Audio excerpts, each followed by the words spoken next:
Hi guys, welcome back. I'm Jehan and today we're going to make a Guyanese Christmas classic, which is garlic pork, but we're going to make it with a little bit of a twist.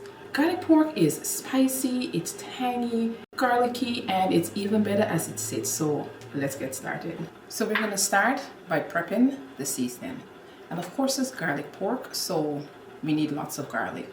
And I'm going to add this to my food processor. So I've added the garlic. I am going to add one wiri pepper. I'm only using one, but you can use as many as you like. And I'm adding just about, maybe about 12 sprigs of thyme. And I'm also going to add some parsley. And then I am just going to give it a good chop. This is where all of the flavor of garlic pork comes from. And this is what the seasoning should look like. Just a rough chop. Now I'm using pork they're cut into relatively small pieces, just about an inch or so, not too big, and there's still a little bit of fat. Now we're going to add in all of that seasoning. I'm going to add a tablespoon of salt, about a teaspoon of sugar, just for balance. Now I'm just going to toss everything together just until it's well coated. You're going to need a jar that's sterilized, and I'm using a glass jar. The next step would be to place it into a jar, and you want to make sure that it's a jar that's big enough. As you can see, I'll show you a little bit later on, but this jar clearly is not large enough, but just pack it in there.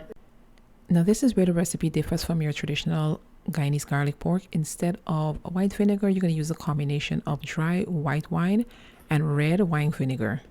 And I'm also going to add 2 bay leaves. As you can see, the liquid covers the pork completely, which is exactly what you want. I'm going to cover it and place it into the fridge.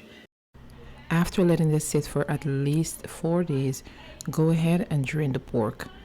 The meat is going to be full of flavor.